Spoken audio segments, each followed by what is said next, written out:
Pero Dios no nos mandó a ser unos mediocres en la evangelización. Un término más práctico, sí. El cristianismo es una religión, ¿no? Sí. Podríamos decir la religión verdadera, ¿por qué? Dios ama a todos, pero Dios no nos ama de la misma manera. Jesús es mi religión, porque es lo que me reúne, me religa a Dios. Nunca llegamos a Dios por filosofía, por razón, nada. Llegamos por la fe. Entonces muchas veces los evangélicos no tenemos bien claro, bien cimentado quiénes somos y qué creemos, ¿no? Al final de cuentas nada más estamos acostumbrados a ser cristiano de domingo. No, es que tenemos que ser más firmes en lo que creemos. Y otros dicen, sí, pero más firmes en lo que nos une.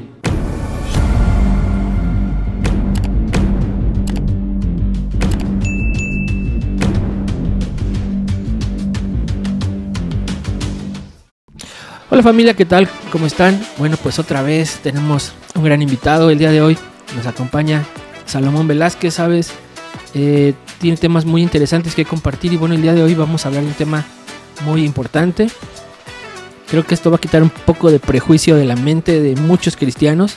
Creo que los cristianos traemos muchos prejuicios por la educación, nuestra formación y muchos temas más. Así que vamos a escuchar a Salomón. Ya lo vi en el podcast anterior, así que por favor, no deje de seguirlo. Ahí, apóyelo y... Podcast. Una plática muy natural con Jerry Velázquez. Muchas gracias, amigo, por estar Para aquí servirte, amigo. nuevamente en tu podcast. Gracias, hermano. Gloria a Dios. Pues vamos a hablar de cristianos contra católicos.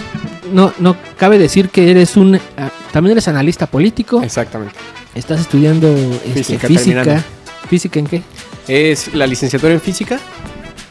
Posteriormente pienso hacer una maestría en filosofía de la ciencia. Wow. Y bueno, ya tenemos miras primero Dios, ¿no? Que nos dé vida. Uh-huh. Hacer un doctorado en política sería algo que me encantaría. En el extranjero. Ah, ok. En el extranjero, dices. Sí. O sea, porque digamos ahorita estoy viendo si lo voy a hacer la maestría en Alemania, ¿no? Uh-huh. Puede ser acá en la UNAM, ¿no? Pero, por ejemplo, si me voy a hacer un doctorado, ¿no? Digamos, a Austria, ¿no? O sea, ya son palabras mayores, ¿no? Sí. Pero bueno, todo primero Dios y paso a paso. Qué bueno, y que eso lo ocupas para traer luz también al pueblo cristiano. Así es. ¿Estaremos en oscuras? ¿Los cristianos? Pues, mira, puede ser de dos maneras, ¿no? De una estamos en luz, obviamente, guiados. Claro. Pero sí falta, digamos, formarnos, ¿no? Para Dios, obviamente, la palabra nos dice que no es buena el alma sin ciencia. Y ciencia lo podemos traducir como conocimiento, ¿no? Y también la palabra nos dice que pidamos sabiduría y fe, ¿no? Okay. A la par de que pedimos la fe, también la sabiduría. Y la sabiduría es conocimiento y conocimiento en práctica, ¿no? No solo porque uno puede saber mucha teología, por ejemplo, sí, o de muchas cosas, pero si no lo vive, si no lo hace rema, ¿no? Como se dice, claro, o lo pone en marcha, no tienes la sabiduría. Uh-huh. Que muchas veces, y como dice, la palabra viene con los años, ¿no? Claro. Y además dice la Escritura que el pueblo se muere por no tener conocimiento. Así es. Mi pueblo perece, ¿va? Mi pueblo perece. Entonces, bueno, creo que estos temas han estado durante los 70 capítulos que ya tenemos publicados. Han traído mucha luz a mucha gente. Yo creo que esta segunda versión de los 70 en adelante van a tener más luz. Entonces, amén. Vamos a hablar de cristianos contra católicos. Sí. Con Pau ya hicimos el de cristianos contra cristianos. Creo que ahora es importante que hagamos cristianos contra católicos. Creo que tenemos mucho que aprender de los católicos. Sí. Se va a escuchar muy fuerte, pero... Sí. Pues sí. Pues mira, principalmente hay palabras clave que los cristianos creemos saber qué significan, pero no sabemos, ¿no? Son tres. Una es religión. Okay. La otra es catolicismo. Sí. La otra es ecumenismo, ¿no? Que te insultan diciéndote esas. Exactamente. Eres religioso, tú no eres cristiano y eres ecuménico. Ya las has escuchado, el ecuménico. Pero mira, bueno, es importante. Exacto. Yo también tuve una relación complicada, digamos, con estas frases, porque obviamente no nací sabiendo. Pero a ver, vamos a empezar con religión, que es ahorita una de mis palabras favoritas. Okay. Por ejemplo, yo empecé una marca de ropa que se llama Proud Dogmatic. Órale. Porque también otra palabra por ahí muy compleja es dogma, ¿no? Dogma. De hecho, ya la abordamos un poco en el podcast pasado. pero yo estoy orgulloso de ser dogmático porque el dogma viene de Dios. O sea, es decir, Dios me lo dio porque no hay, como dice la Escritura en 1 Corintios 1:21, Dios le plació en su sabiduría hacer creer a los salvos, ¿no? Y no por la sabiduría humana, ¿no? Lo estoy parafraseando, ¿no? Sí, claro. Sino que Él ha enloquecido la sabiduría humana y nunca llegamos a Dios por filosofía, por razón, nada. Llegamos por la fe. De ahí en adelante podemos empezar como a descubrir, ¿no? Y darle razones a nuestra creencia, pero Dios nos escogió, Dios nos concedió creer en Él y es locura, ¿no? Para el mundo. Entonces creemos una locura y somos orgullosamente locos, ¿no? Orgullosamente dogmáticos. Entonces, en una de esas playeras de la marca de ropa, yo tengo una que dice religioso, ¿no? Y el cristiano hoy sabemos que siempre está diciendo Dios no es religión, Jesús no es religión. Yo no tengo una religión. ¿Es qué? Es una ¿Qué relación. dice? Relación. Entonces, yo sé que todo eso viene desde obviamente un desconocimiento de la palabra religión, una buena intención. Sí. Pero yo me puse a investigar porque me encontré diciéndole a una amistad, ¿no? de la universidad que yo quería invitar a la iglesia y le dije, mira, nosotros no creas que somos religiosos. Sí, es lo que todo el mundo decimos. Para evangelizar, ¿no? Porque los jóvenes hoy decimos que no nos asocien con nada del pasado. Seguir a Cristo es algo hasta novedoso, ¿no? Sí. Y es cool, ¿no? Y Nice. no creas que vamos a estar haciendo cosas raras, ¿no? Que aguas, ¿no? O sea, y si lo que Dios te pide es algo raro, ¿qué, no? O sea, no lo vas a decir. Entonces, al final de cuentas, dije, a ver, ¿qué estoy diciendo cuando digo religión? ¿No? ¿De dónde viene? ¿Cuál es la etimología de religión? Entonces, yo encontré de estos historiadores, ¿no? Sabemos que, por ejemplo, estaba Tácito, todos estos historiadores del cristianismo temprano, y ellos dicen que religión viene del latín religare, que religare es como reunir, religar. Okay. O sea, volver a unir, volver a ligar. Sí. ¿Y volver a ligar con qué? Volver a ligar con la divinidad. Incluso Pablo, en ese pasaje de Hechos, cuando está hablando con los filósofos en Atenas, le dice, yo noto que ustedes son muy religiosos, porque veo que tienen estatuas de muchos dioses, pero veo que tienen una que está dedicada al dios desconocido, ¿no? El agnostos teos. Entonces, yo vengo a hablarles de ese Dios, pero él nunca anatemiza, ¿no? O hace que la palabra religión sea algo malo. Sí. Al contrario, utiliza esa religiosidad para decirles, yo vengo del Dios verdadero. Sí. Entonces vamos a reunirnos, a religarnos con el verdadero Dios, porque si hay un Dios que es falso, no te podrías religar. Porque nunca estuviste ahí. Porque nunca fue un Dios verdadero al cual religarse. O sea, religión viene siempre en este contexto espiritual sobre una divinidad. Sí, pero es como acercarte, ¿no? Como exacto. volver a juntar a usar una relación, o sea, reconstruirla. Y ahí, por ejemplo, así voy a saltar al final. ¿Cómo vincularte de forma perfecta, ¿no? Con Dios. Sí. ¿Cuál es nuestro vínculo perfecto? ¿No? Entonces, cuando yo empecé a investigar, digo, ¿religar qué? ¿No? Entonces, me doy cuenta que siempre las personas están diciendo, no, es que religión, y veo que la definición que sacan es la definición de Google. Yo dije, mira, tal predicador, tal pastor muy famoso, sermón tras sermón, prédica tras prédica, dice, no somos religiosos. Porque parece que la definición de Google, que está ahí, o de diccionario, ¿qué dice? Dice, la religión es un conjunto de normas, de rituales que se hacen en reverencia a una divinidad. Más o menos dice esto, ¿no? También parafraseando. Pero nosotros en la Biblia también tenemos una definición. Yo dije, ¿por qué los pastores no fueron más bien a la Biblia para sacar la definición de religión y se fueron a Google o a la Real Academia, ¿no? Sí. Entonces, exactamente así dice, lo que dijiste así dice. ¿Cómo dice? A ver. Dice, la religión es un sistema de creencias, rituales, reglas, símbolos y relatos que una persona, grupo o sociedad adopta. Exacto. Entonces son un conjunto de reglas, ¿no? Ahí está. Entonces, ¿qué uno empieza a asociar con las reglas en el cristianismo? Lo que se le llama legalismo. Sí. La ley, las reglas que se empiezan a hacer cumplir.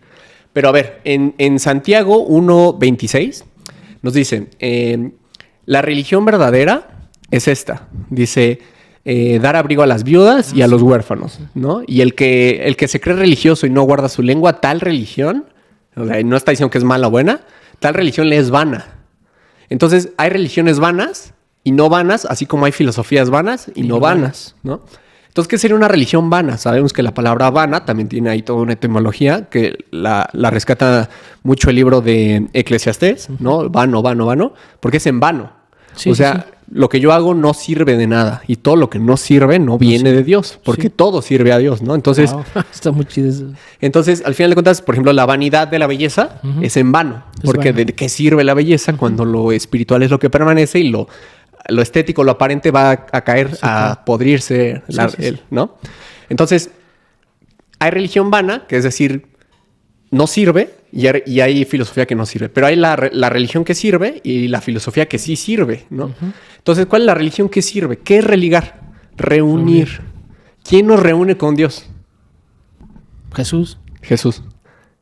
Y entonces hay por ahí una predicación de Itiel Arroyo que dice: el enemigo, Satanás, ocupa palabras tan hermosas para que en la sociedad signifiquen lo peor, como la palabra amante, ¿no? En esta predicación que se llama ¿Quieres hacer el amor conmigo? Dice, la palabra amante está totalmente distorsionada. Sí, claro. Bueno, que Itiel, como sea, siempre toca esos temas de una manera magistral. Exactamente. Religión también. Religión es una palabra tan santa como la palabra santidad. Porque religión es religar. ¿Y quién nos religa a Dios? Jesús. Entonces, imagínate que en el vocabulario cristiano dicen Jesús no es religión.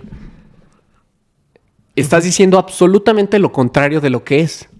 Jesús es mi religión. Porque es lo que me reúne, me religa a Dios. Él destruyó, ¿no? El acta de decretos, él quitó el muro que nos Contrario. Exactamente, que nos alejaba, ¿no? Más bien acérquense con confianza por medio de Jesucristo. Entonces, religión viene de ahí, de reunir. Entonces, ustedes deben de cambiar como cristianos, investigar y saber que cuando dicen religión, es lo más puro que hay. Sí. ¿Cuál es tu religión? El amor. Ahí está, el vínculo perfecto. El amor de Dios es el vínculo, es nuestra religión con Dios. ¿Y quién es el amor? Es Dios. Entonces, Dios es el medio y es el fin. Jesús es el medio para el Padre, ¿no? Obviamente con la mediación del Espíritu Santo hoy en día. Claro, sí. Y pero entonces, Dios es la religión y es el Dios. La religión es el medio, Dios es el fin. Entonces, nuestra religión no es una obra, sino que es Dios mismo que se reveló y que es nuestra religión. O sea, es que nuestra religión no es un conjunto de reglas, es una persona. Sí, que no adoramos la religión, adoramos a la persona que nos une. Que es nuestra religión. Que es nuestra religión. Es que tenemos que quitarnos que religión son cosas, que son obras. Sí, todo parte de ahí. La religión es Jesús. Entonces imagínate cómo un cristiano a cada rato está repitiendo Jesús no es religión, Jesús no es religión.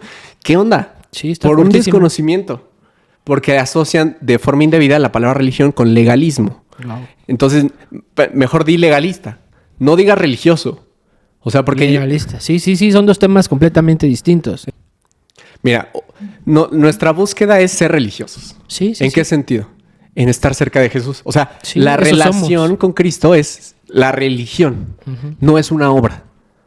O sea, Chido. digamos, hacer obras buenas, lo que tú quieras, o obras que Dios preparó de antemano, ¿no? Como lo dicen en Efesios 2:8 y 9 y 10. Dice, obras que Él preparó, pero esas no son religión, porque las obras vienen después de la justificación. Y primero Jesús es nuestra religión y después Él obra sus obras en nosotros, ¿no? Entonces nuestras obras no nos cuentan como religión, sino que Jesús es la religión. Sí. Wow, está muy chido, ¿no, amigo? Y bueno, ahí, por ejemplo, ese es un término absoluto. Pero si tú ya te quieres un término más práctico, sí, el cristianismo es una religión, ¿no? Sí. Podríamos decir la religión verdadera, ¿por qué? Porque es lo que te religa a la religión, que es Jesús. Sí. Es lo que o sea, es como una metarreligión, yo digo, ¿no? O sea, la religión de la religión. De la religión. El cristianismo sí podría ser el camino que te lleva al camino, Sí, claro. que es Jesús. Es Jesús. Entonces, la religión en término absoluto es Jesús, pero el cristianismo podría ser una meta-religión, pero no es una religión que perfectamente como Cristo te una. Porque sí, el cristianismo te va a dar cierta disciplina, ¿no? Cierta cosmovisión. Sí. Pero al final de cuentas, ni siquiera la cosmovisión ni creer en la teología correcta, ¿no? Te salva, sino que Cristo, si decide por ti, Él va a encontrar las maneras, Él te va a encontrar como la oveja perdida, Sí. para que llegues a esa ortopraxis, ¿no? A la práctica correcta, ¿no? Sí. Del cristianismo. Entonces, bueno, ¿Me ibas a decir? No, dime. Esa es una. Decíamos palabras incómodas, religión. Ya tenemos una. La segunda, catolicismo. Muchos saben, obviamente, que catolicismo viene del latín católico, que es universal. Universal. ¿No? Los católicos, obviamente, desde que Cristo muere, se empieza a ver el cristianismo primitivo y empieza a ver los discípulos de los discípulos de los discípulos, ¿no? Uh-huh. Llega un punto en la historia que, obviamente, bueno, somos perseguidos por Roma, porque Roma era politeísta. Pero Roma empieza a ver el típico, ¿no? De si no puedes contra ellos, únete. Entonces empezó a ver lo que sí los filósofos han descrito como el opio de las masas, que es la religión. Uh-huh. Ellos no lo ocuparon como algo que podía salvar, sino como una manera así de controlar. Entonces, si yo quiero controlar al mundo con una verdad, me infiltro, la uso y la distorsión. Como lo que decíamos, ¿no? Satanás usa una parte de verdad para sus planes, ¿no? Sí, porque si Satanás dice en la Biblia que se viste de luz, si se viste de Satanás, pues nadie le va a creer. Exacto. Entonces se viste de lo más puro. Claro. Entonces, al final de cuentas, digamos, yo no te podría decir que el tema de Constantino no fue una cuestión que sí haya sido genuina. Sí, o sea, porque puede que sí. Y al final de cuentas sí, Dios permitió y Dios usó a Constantino, este emperador que después de muchas guerras y cosas pues muy feas quizá, pero sí llegó a preservar el cristianismo. Pero acordémonos que el cristianismo siempre había sido una alternativa de reino al gobierno terrenal. Uh-huh, entonces, de repente el cristianismo se vuelve el gobierno terrenal. Uh-huh. Se vuelve la institución de gobierno del imperio, ¿no? Sí. De Roma. Entonces, ahí, digamos, hay mucha discusión. Por ejemplo, tengo un recuerdo de Lucas Magnin, que dice, bueno, es que el cristianismo siempre fue una alternativa.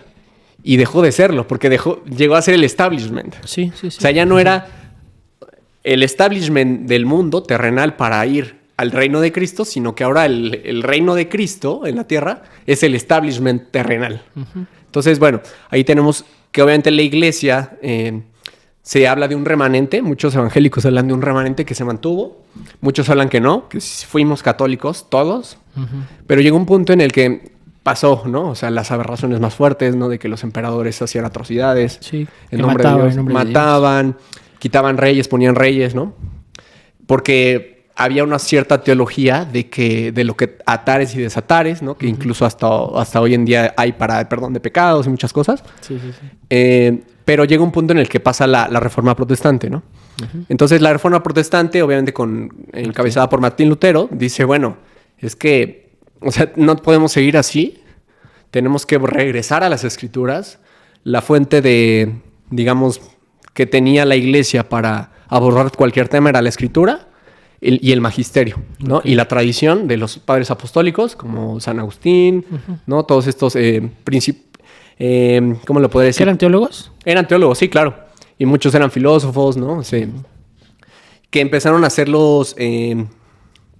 pues como los elementos que empezaron a fundar el cristianismo. Esa es la patrística. La base, ¿no? Los fundamentos. La base doctrinal y teológica, es decir, cómo debemos interpretar a Pablo, ¿no? Cómo debemos combatir a las principales herejías que se dieron en esos primeros siglos, el arrianismo, ¿no? El nestorianismo, muchas herejías que hay. De hecho, hay una Biblia, ¿no? Sí, patrística, muy, muy buena. Sí, ya la vi. Ya la hojeé, ¿no? Okay. Un compañero la tiene. Pero entonces eran esas tres fuentes. Entonces llega 1500, ¿no? Obviamente la iglesia, pues hay muchos católicos que dicen, ¿cómo los protestantes dicen que tantos siglos se mantuvo la iglesia sin la guía del Espíritu Santo? ¿No? Pues sí, es que debemos de sentirnos, no debemos decir, los católicos, nosotros éramos ellos, ¿no? Uh-huh. Porque era lo único que había. Sí, en el oscurantismo, ¿no? En el oscurantismo, que hay, por ejemplo, mucha leyenda rosa, mucha leyenda negra, es decir, que dicen que fue lo peor. Muchas veces dicen, por ejemplo, que en la Inquisición los papas o los dirigentes eclesiásticos solo decían que una persona era hereje, pero era el gobierno estatal de Roma el que implementaba la justicia. Entonces, pero yo también digo, ¿y cómo la iglesia no lo evitaba, no? Si también tenía tanto poder. Claro, eran partícipes. Eran partícipes y cómplices, ¿no? Entonces, católico significa universal, ¿no? Entonces, ahí depende también mucho de a qué le llamas universal, ¿no? Uh-huh. Porque sabemos que no todos nos vamos a salvar. Claro. Por ejemplo, hay una doctrina que está mal, es herética, que dice que todos Dios los va a salvar, ¿no? No y sabemos... No sabía de eso. Sí, y sabemos por la Biblia que no. Al final hay muchos pasajes Sí. que incluso Jesús dice oro, pero no oro por todos, sino oro por los que el Padre me dio y los de mis ovejas reconocen mi voz, ¿no? Y obedecen. Sí, sí. Entonces, es una herejía pensar que lo universal es digamos, la salvación, porque no es así. Claro, Pero sí es universal en cuanto a que el mensaje debe llegar a todos, claro. ¿no? O sea, porque Es para todos, pero no todos lo quieren. es para todos, pero no va a salvar a todos. O sea, va a salvar a como que de antemano sabemos que no los va a salvar a todos, ¿no? Ok, sí. Es para todos porque sí se le ofrece, pero Dios sabe Que no. que no todos lo van a hacer. Ok. Porque digamos, si Dios quiere salvar a todos, pues no salva a nadie, porque ya todos están salvos. Claro. Entonces, Él decide, por el puro afecto de su voluntad, ¿no? Salvar. Y no depende del que corre, sino de Dios que tiene misericordia. Wow. Entonces, bueno, esa es la parte de catolicismo, que el evangelio sí es universal para todos y que al final de cuentas universalmente va a haber una purificación, pero la salvación no es universal, sino que es, ahí podemos decir, exclusiva, ¿no? Y es un remanente. Las puertas del cielo son angostas, ¿no? Sí, y las de la un camino, perdición son sí. amplias. Sí, sí, sí. Entonces, bueno, esa es otra palabra. ¿Y qué otra es? Ecumenismo. Ecumenismo. Yo recientemente, hace unos años, decía el ecumenismo es la religión del anticristo, la religión mundial, donde van a haber así chivos, padres, todos santeros, de todo, ¿no? Es la religión LGBT. Sí, todo Entonces, revuelto. pero bueno, igualmente, muchos cristianos no vamos a la definición, como en el caso de religión, ni en la de católico. Y la definición de ecuménico significa lugar en común, ecúmene. Wow. Entonces, digamos, el ecumenismo que debemos de tener con todas las religiones que hay, porque no todo en el mundo está mal. Sí, claro. Obviamente, muy pocas cosas están bien, ¿no? Incluso dentro del evangelicalismo, hay pocas cosas que están bien. Sí. Gracias a Dios hay pocas cosas que están bien. Y en eso está Cristo, ¿no? Que es la cosa, ¿no? Sí, sí, sí. Es Él, ¿no? El quién. Ujú. Entonces, hay un concepto que se le llama el semina verbi, que en cada lugar del mundo hay una semilla del verbo. Wow. Porque estamos creados a imagen y semejanza. Y todo participa del ser, de Dios. Esto hablado desde la metafísica es el ser, de la filosofía. Desde la teología es Dios. Entonces, todos participamos del ser de Dios, porque Dios es ahí está la cuestión apologética, ¿no? Y metafísica. Sí. Dios es lo único que es el ser necesario. Todos somos seres contingentes, pero todos los seres contingentes tienen una parte del ser, que es su ser. Sí, sí, sí. El ser propio, ¿no? El ser Taza, el ser Jerry, ¿no? El Irra, Sí, sí, sí. el ser Salomón. Entonces, todos tenemos una parte de Dios que es el ser. Sí, sí, sí. Y en cada momento, a cada instante, Dios nos sigue donando el ser. Su ser. Entonces, a cada momento, Dios está en plena conciencia, ¿no? De ti y de cada cosa, porque le está dando su ser. Sí, si sí, Dios sí. no fuera consciente de cada rincón, no sería ese claro. lugar. Sí, sí, sí. Porque es. Entonces, ahí está Dios. Pero obviamente ahí, por ejemplo, tenemos la presencia universal y la presencia manifestada de su gloria, ¿no? Que está con la iglesia, que está con el Espíritu, que está donde hay dos o más en mi nombre, ¿no? Ujú. Sí, sí, sí. Entonces, al final de cuentas, digamos, ladrones, delincuentes, bueno, no sé si se va a censurar esta palabra, tienen una parte de Dios. Claro. Porque ahí está lo que se le llama la gracia común. Dios ama a todos, pero Dios no nos ama de la misma manera. O sea, incluso los que están cometiendo pecado en este momento tienen la oportunidad. Sí, por la justicia, la misma justicia, ¿no? O sea, te da, la justicia de Dios te da, pero no de la misma manera. Ajá. A todos los seres creados nos está amando en cierto sentido, pero a los escogidos, o sea, a los que Él predestinó de antemano, tal, para que nos ama de una manera especial, que tanto así que nos despierta a su luz admirable. Nos revive, ¿no? Nadie buscó a Dios, ¿no? A Él le plació, tal. Entonces, al final de cuentas, son estas tres palabras que tenemos como incómodas. Incómodas. Pero esto nos dan muchas complicaciones a la hora de comunicarnos y de tratarnos entre creyentes. Entonces, aquí está la cuestión ya. Los cristianos tenemos un problema muchas veces con los católicos porque los criticamos de muchas cosas. Por ignorancia. Por ignorancia. Porque uno podría decir, bueno, ¿qué es ecumenismo? Esa clave está para la unidad entre cristianos. Porque Jesús dice, y sean uno, ¿no? O sea, el mandato es ser uno con los que creen en Él. Sí, entonces ahora, si una persona cree no sé, podríamos hablar de denominaciones evangélicas, ¿no? Un pentecostal con un bautista, ¿no? Sí.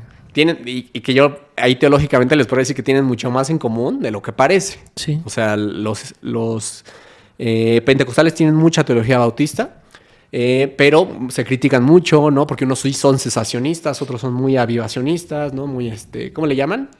De que creen, bueno, fomentan mucho la cuestión de los dones. Sí. Pero entonces, ¿qué es lo que realmente nos une? El ecúmene, el terreno en común. Ok. Entonces, deberíamos ser ecuménicos entre evangélicos. Claro. Entendiendo la El palabra. concepto correcto. Hay el que no es el terreno en común. Es otra palabra, no recuerdo cuál es. Pero sería como lo que sí no nos une, ¿no? ¿Qué nos une con los católicos? Pues nos une Cristo. Claro. ¿No? ¿Qué nos separa? Pues muchas cosas, ¿no? Podría ser que quizás son más, le llaman, tienen una cultura mucho más de la imagen, que doctrinalmente los católicos no adoran imágenes, pero sí las veneran, ¿no? Ok. Entonces ahí está mucho porque muchos evangélicos dicen, bueno, es que la práctica católica, yo la veo en la calle y sí, es verdad, hay mucha herejía, mucho error en la calle de a pie, como también lo hay en los evangélicos, que habla con alguien, con una persona de tu iglesia, y dile si conoce de la Trinidad, ¿no? Dile si conoce del misterio de la salvación, ¿no? Dile de muchas cosas que podrían parecer muy obvias, pero que te empiece a hablar un poco y vas a ver como si tú eres un seguidor de la teología, vas a decir, oye, estás diciendo una herejía, ¿no? Sí. Entonces, en el pueblo católico sí hay muchos errores, lo sabemos, porque sí es del ser humano, lo dice la palabra, ¿no? El seguir cosas que son como el creador, ¿no? Y que adoraron a las cosas, ¿no? Sí, y a las imágenes, y no al creador, exactamente. Pero la doctrina católica, por supuesto que no es que idolatra imágenes, ¿no?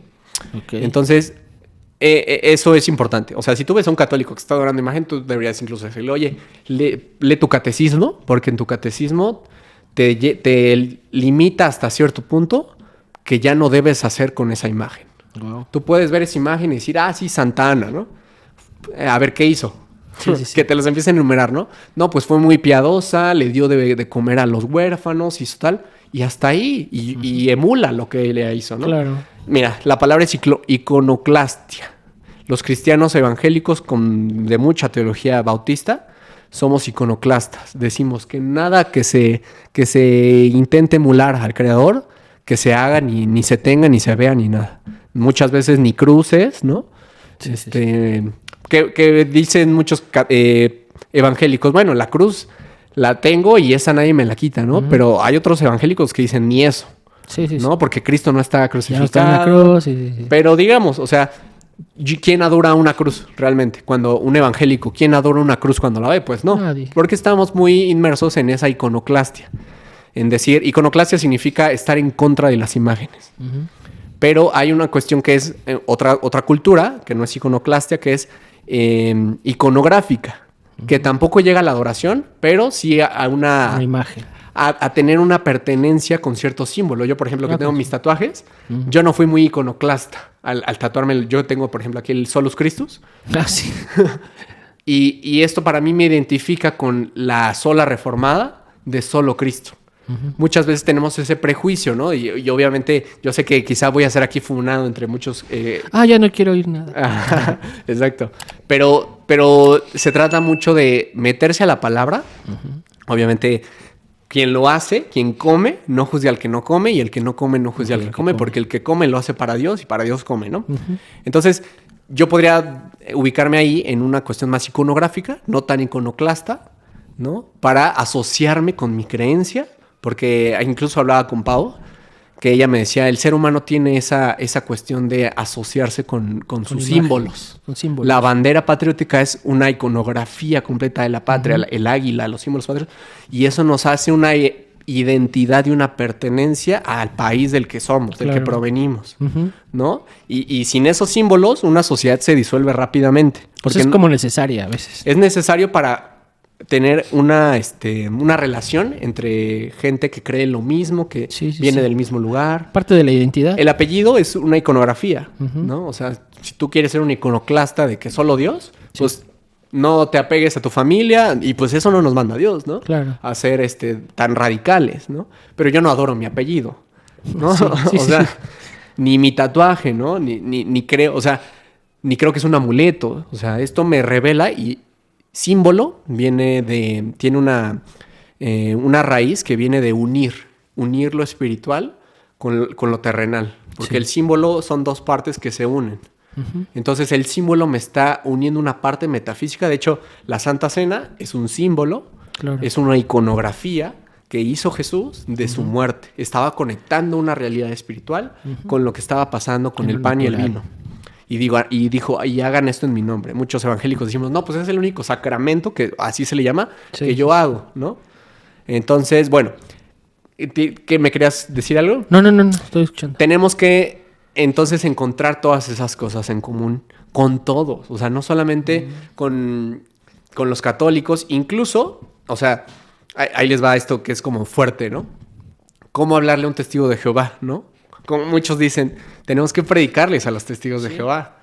Pero ¿cómo le vas a hablar a un testigo de Jehová? Primero diciéndole que es un hereje, pues no. Sí, rechazándolo. No, le vas a hablar con lo que tienes en común. Sí, de hecho el tema de la teología es saber hablar con todos. Eso es lo que la manera que yo tengo como este concepto de la teología. Saber quién eres, saber qué sabes para poder hablar con otros. Exacto. Uno no puede, digamos, hablar si no tiene bien fijo y bien firme en dónde está parado. Entonces, eso deberíamos hacer acuérdate todos. que estábamos hablando antes de empezar, ¿no? Que te decía, los cristianos no hablan con otros que ya de entrada esos otros son diferentes a lo que tú crees, porque cada lectura del texto bíblico o cada oración tiene, digamos, una interpretación distinta en cada momento. O sea, cada segundo, digamos, tenemos una teología diferente, ¿no? Sí.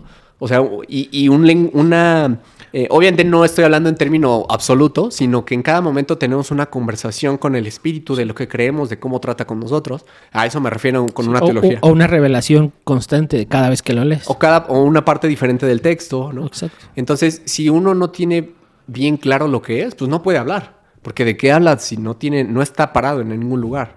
Entonces, muchas veces los evangélicos no tenemos bien claro, bien cimentado quiénes somos y qué creemos, ¿no? Al final de cuentas, nada más estamos acostumbrados a ser cristiano de domingo. Estuvo muy bonito. Sí. ¿De qué hablaron? ¿Quién sabe? Pero estuvo muy bonito. Sí. Es que el cristiano tiene solamente como muy pocos fundamentos sin fundamento. Por ejemplo, dicen, yo creo en Jesús, Él resucitó y Él es la verdad. Y los demás están mal. Como que muchas veces la manera de presentarse con los demás. Y de ahí no lo sacas. Y está bien, digamos, es como lo mínimo básico. Necesario. Sí. Pero Dios no nos mandó a ser unos mediocres en la evangelización. ¡Auch! Sino a ir... ¿Cómo vas a ir a las naciones si no sales de tu pueblo? Exacto. Que tienen unas costumbres, digamos, muy diferentes a las tuyas, que para ti puede ser muy mal visto y para ellos muy bien visto y no tiene ningún roce con la teología, con su teología y la Biblia, obviamente. Pero tú ya estás ahí. Oye, no hagas eso, no hagas eso. No. Sino que el evangelio viene a redimir, como hablábamos en el podcast pasado, todo lo que hacemos para la gloria de Dios. Así es. Entonces, ¿cómo hablas con un testigo de Jehová? ¿Cómo hablas con un mormón? Lo decía Santo Tomás. Tenemos que hablar con los incrédulos, tenemos que hablar con la razón, porque es lo que compartimos todos los seres humanos, porque Dios nos donó la razón, es un atributo comunicable de Dios la razón. Y entonces así conectas con un incrédulo, con la razón. ¿Cómo conectas con un hereje? Pues, por ejemplo, un judío, ¿no? O sea, que niegan a Cristo, ¿no? Pues con el Antiguo Testamento. Sí, hay muchas maneras, ¿no? Con el ecúmene. Acuérdate qué significa ecúmene. Terreno en común. Siempre vamos a hablar con el ecúmene. Ecúmene tiene que ver con hablar y con diálogo. Esa es otra definición de ecúmene. Sí. Diálogo interreligioso, por ejemplo. Un diálogo interreligioso es con lo que tenemos en común. ¿Cómo hablas con un hinduista? Pues desde el teísmo. Él ya es teísta, ¿no? Sí. Quizá no es monoteísta, pero es teísta. ¿Qué otro? Así, ¿no?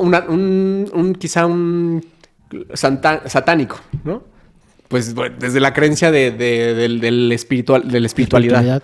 La deidad, las deidades. Exactamente. Entonces, ¿cómo hablas con un católico? Pues ahí tenemos varias cosas. Para empezar, Mucho. tenemos el credo de los apóstoles, ¿no? Que es el credo de Nicea, Ujú. que se hace justamente para protegerse de muchas herejías, principalmente el arrianismo, que negaba la deidad de Cristo, la Trinidad, ¿no? Y la esencia divina de Cristo. Y se hace este concilio, ¿no? Que lo convoca Constantino y dice, vamos a decir qué creen los cristianos, ¿no? O sea, a ver, vengan los teólogos de diferentes partes de Europa, que en ese momento era lo que había, Sí, sí, sí. y vamos a ver en qué creen los cristianos. Entonces se hace la confesión conjunta, ¿no? Del credo de Nicea. Creo en el Señor Dios, Dios del Padre, Dios Padre de Jesús, que vino, que murió. No me lo sé de memoria, pero Sí, pero es dice el Evangelio, ¿no? Sí. Desde la caída del hombre hasta la redención. o sea, todos los pasos de fe que profesamos. Vino de María una virgen, como estaba profetizado. Sí. Y él murió, al tercer día resucitó, y él vendrá en gloria a reinar, tal, ¿no? Entonces, eso compartimos con los católicos. O sea, ellos también tienen el credo de Nicea, aunque claro, tenemos, como un cristiano evangélico de hoy en día, tenemos muchos siglos de desarrollo teológico que el magisterio católico ha hecho muchas interpretaciones, ¿no? El protestante tiene como principal fuente y como suprema fuente de creencia la palabra de Dios. Por eso somos sola escritura.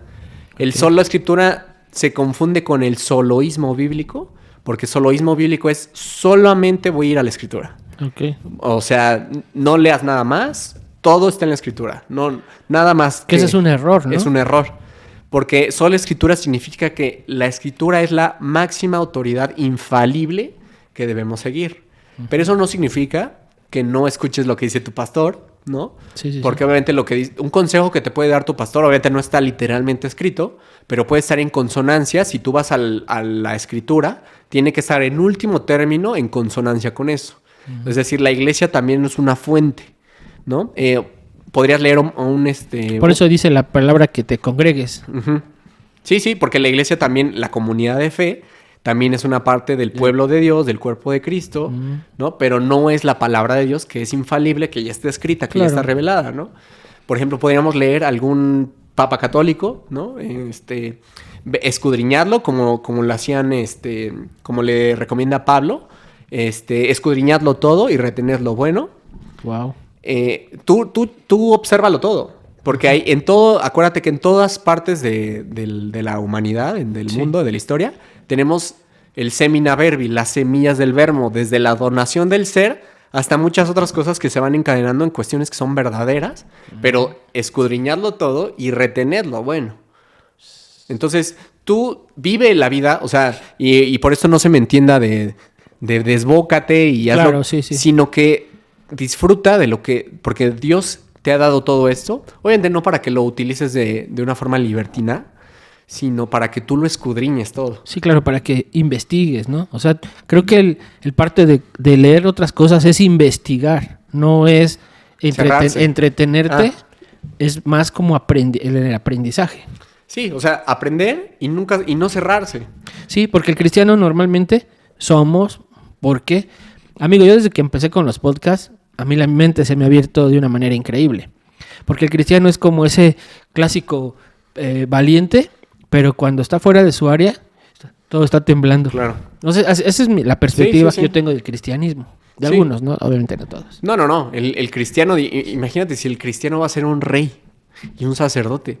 O sea, el rey, neta, de verdad, tiene que ser. Por eso a las personas que están en esas altas esferas, las educan más bien en relaciones públicas, ¿no? Sí. En cosas que les abren la cultura, porque tienen que tratar con todo el espectro de la persona que reina. Claro. ¿No? Desde el carpintero, o sea, por eso el rey virtuoso no es solo la persona que se codea con la esfera alta.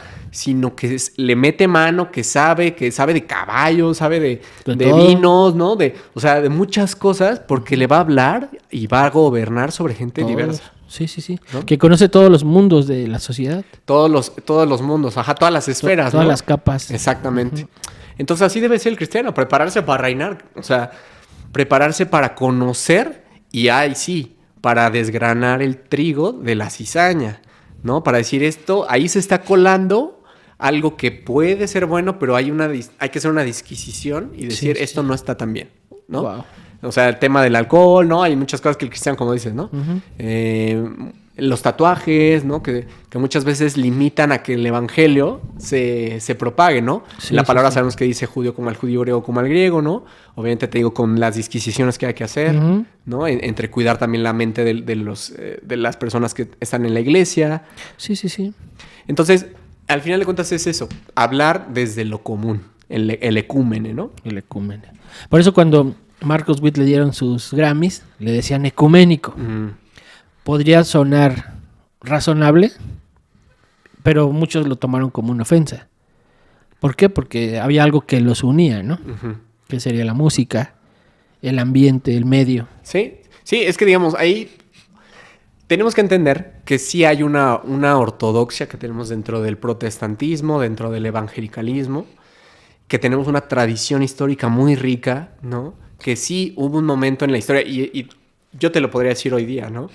Hay muchas cosas que desde la gobernanza católica están muy mal, para mi entender, porque ya ahí no están siendo ecuménicos, ¿no? Ahí están saltándose no a lo que tenemos en común, sino a lo que no hay en común. Okay. ¿Por qué?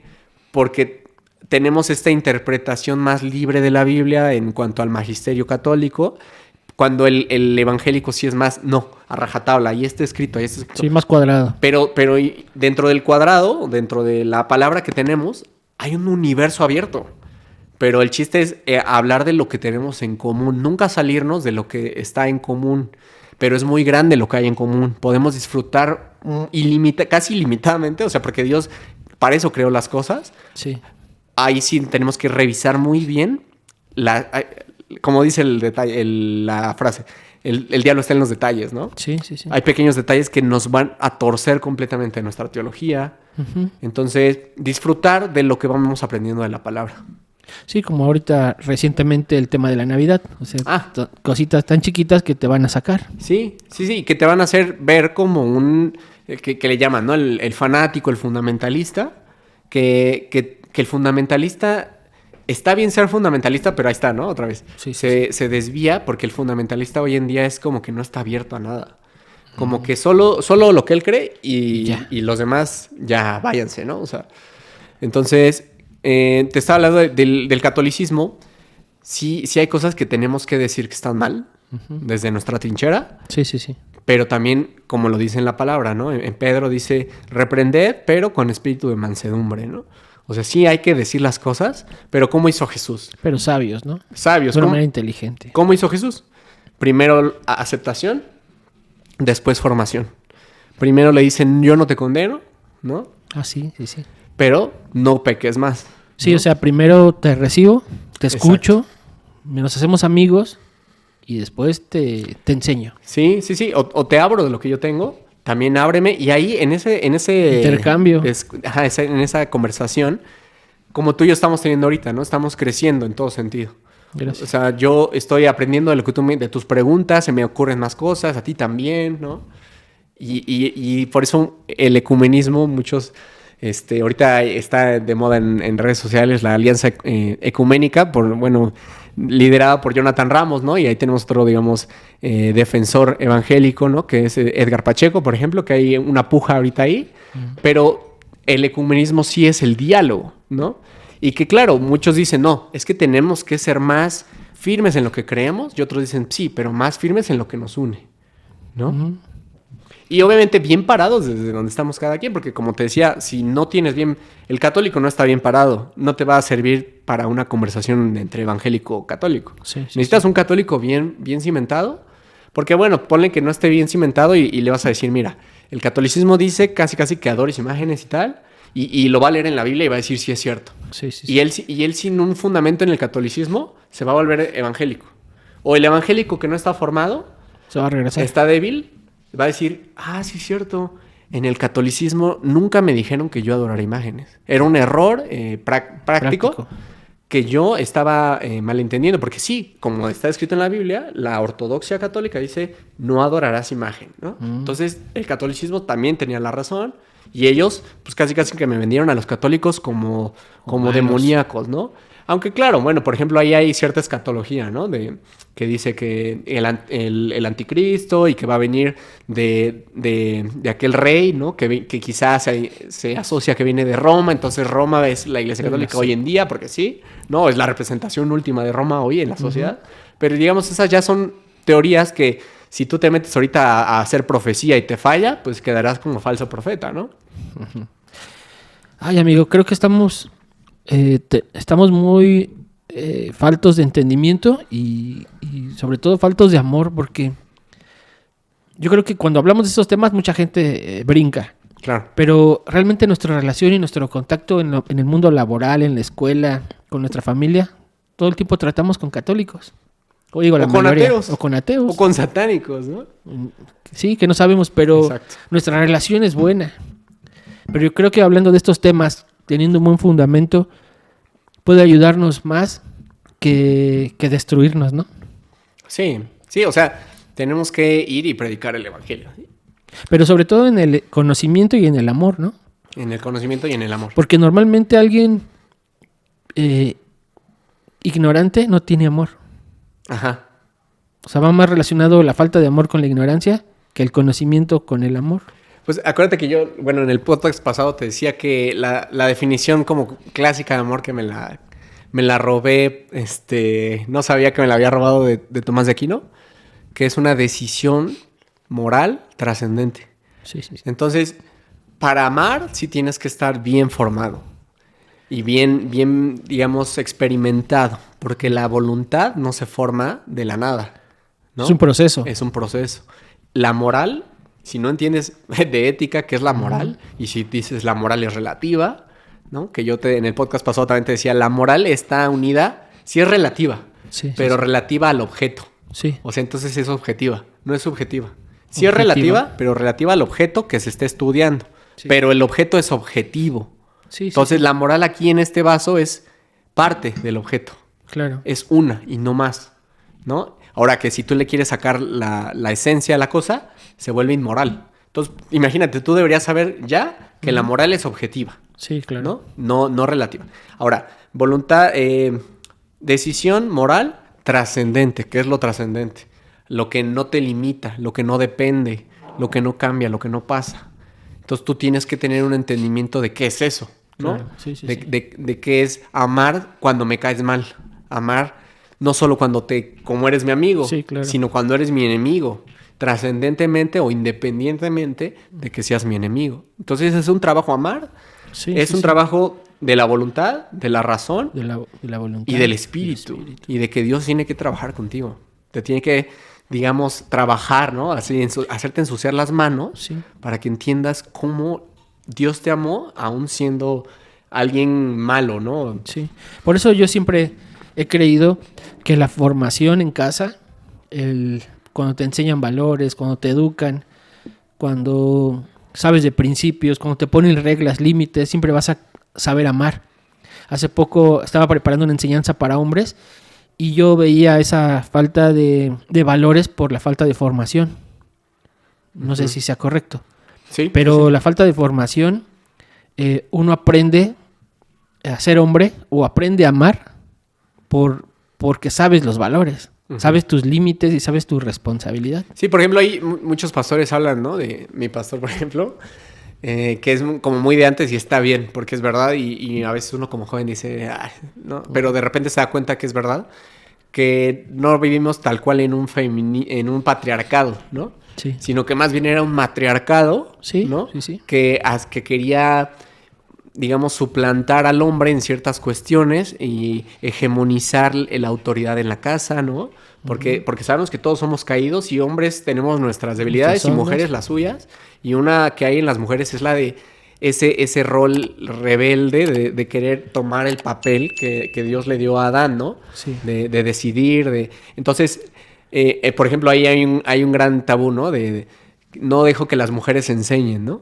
O sea, que sabemos que había un contexto en segunda de Timoteo, me parece, que dice, no dejo que una mujer enseñe, porque había un contexto en la que la mujer, digamos, era como feminista, que adoraba a Afrodita, que eran sacerdotisas de Afrodita, Y entonces en ese contexto, En ese contexto vale. Pablo veía que había un riesgo en que la mujer podría empezar a enseñorearse del varón cuando no era así. Y que obviamente sabemos el diseño que un hombre, ¿no?, tiene su rol apegado a la cabeza que es Cristo, Claro. ¿no? Y que no es una cuestión de ser menos o ser más, sino que somos diferentes para cosas y que eso viene en nuestra naturaleza, ¿no? Sí. O sea, y yo sé que ahí, por ejemplo, yo era un cristiano progre, ¿no? O sea, yo decía, no, o sea, Sí, el feminismo. reinterpretemos las escrituras, pero es que cada era viene siendo lo mismo. El hombre y la mujer tienen esa misma proclividad a querer decir, no, yo voy a quitarme de esto que tengo, esta carga que me han impuesto, que te la dio Dios desde que eres lo que eres, que es que si eres mujer, o sea, y no te digo, no, tienes que ser solo esto y que laves los platos y que cocines, sino que tienes una cuestión más fundamental, que es la de ser protegida, ¿no? Y que ahí está la figura de Cristo en el varón también. Y amada, exactamente como Cristo amó a la iglesia.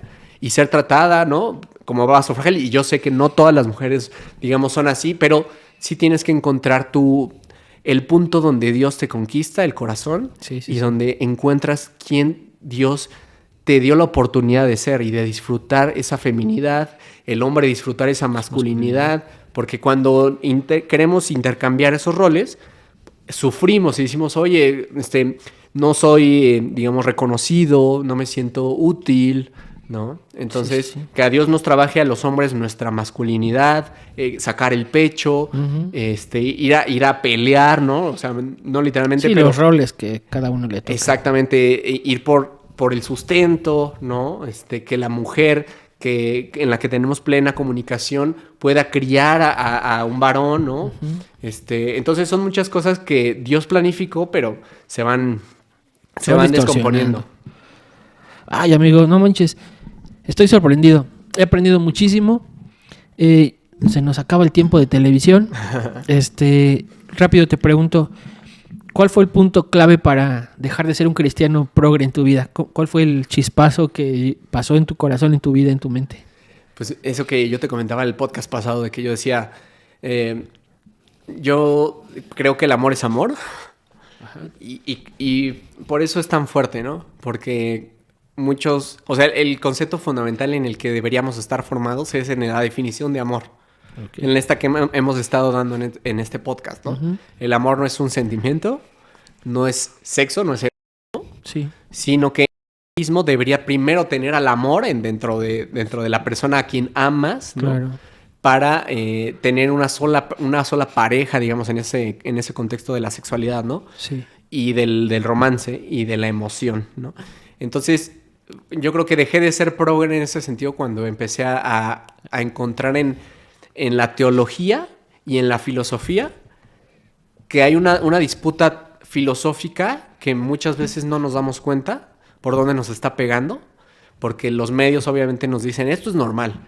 Entonces, si no haces esto de esta forma, estás fuera de lo que la gente cree y no tienes sentido común. Entonces, hay que buscar cuál es el sentido común y el sentido real de las cosas. Porque cuando nosotros, te digo, le empezamos a quitar el sentido a las cosas, pues entonces que las cosas sean lo que yo creo que sea, como esta famosa frase, ¿no? De pienso, luego existo, porque eso hace que lo que existe dependa de que lo piense, ¿no? Entonces depende la esencia de lo que yo le quiera atribuir, de cómo lo quiero usar, y me vuelvo un dios de la realidad, pero la realidad tarde o temprano se te va a caer encima. Sí, claro. ¿No? O sea, como lo dicen muchas veces, ¿no? Que es quizá hasta feo o grosero decirlo, pero es verdad, ¿no? De que la gente que se percibe como mujer va a llegar a una edad en la que tiene que checarse de la próstata, ¿no? Y en cada célula de su cuerpo tiene un XY. Claro. O sea, en su código genético de cada célula tiene un XY y no te vas a poder hacer mujer hasta que cada célula de tu cuerpo que se sigue generando y muriendo se genere como XY. Digo, como XX, ¿no? Ajá. Entonces, la realidad te demanda, la realidad te grita, porque esa es una frase de Aristóteles, que lo que es siga siendo lo que es. Entonces, y eso es verdad, ¿no? Es una gran, se le dice tautología en lógica, que siempre va a ser verdad. Es el axioma de identidad, X igual a X. Que lo que es siga siendo lo que es. Y es el nombre de Dios también. Es la verdad más tautológica. Qué bueno. Oye, amigo, entonces la filosofía, también Dios está en la filosofía. Muchos cristianos están peleados con la filosofía, con el humanismo, y cuando Dios toma eso, o una mente sana utiliza el humanismo, la filosofía y tantas cosas más, la política, vamos a encontrar a Dios nuevamente. Así es como la frase que es de Pasteur, me parece, que dice, poca ciencia te aleja de Dios, mucha te acerca a Él. Entonces yo diría lo mismo, cuando uno tiene los patitos en orden, es decir, tiene la filosofía en su lugar, el humanismo en su lugar, que no antropocentrismo, ¿no? Ajá. Tiene la política en su lugar. Es lo que hacía... La religión. La religión en su lugar y con su concepto, porque la religión es Cristo. Sí. Entonces, yo creo que también va a ser mucho, porque yo sé que después de ese podcast, muchos van a seguir diciendo, porque ya lo tenemos en el sí, léxico, pegnados, de que la religión, pero no, hay que educarnos. Acuérdense que la primera lucha contra Satanás y, bueno, espiritual, aparte también con la oración, es la educación. No es bueno el alma sin ciencia. Mi pueblo perece por falta de conocimiento. ¿Cómo vamos a contender a Satanás? Educando y dejando de decir que el amante es el engaño, ¿no? Que el amante más bien es al quien yo amo. Que la religión no es Cristo. Que la religión es Cristo. Que entender qué es religión, la religadura, no la definición de Google, una serie de obras. Eso es un legalismo. Decir por eso les digo, los patitos en orden, cada cosa en su lugar. Y esto era lo que hacía Tomás de Aquino. O sea, Tomás de Aquino tiene muchas obras en las que incluso él plantea una sociedad civil ordenada, ¿no? En el reino, ¿no? O sea, tiene varios libros donde dice cuál es el papel ordenado del gobernante, del príncipe, del el súbdito, ¿no? Obviamente trasladado a estas épocas del ciudadano, ¿no? De las todo. Entonces, ordenemos todo y vamos a servir como ese engranaje que es el medio que Dios está ocupando en su propósito. Así es. Familia, perdón, amigo, que nos tengamos que ir. Nos vemos, amigo. Si quieren otra plática con Salomón, por favor, escríbanos y nos aventamos el segundo de esto porque está increíble. Amigo, gracias por estar aquí. Perdón. Muchas gracias, Jerry. Que te corte, pero es caro con gusto, el tiempo de televisión. Amigo, muchas gracias. Bendiciones. Jerry. Gracias. Podcast. Una plática muy natural con Jerry Velázquez.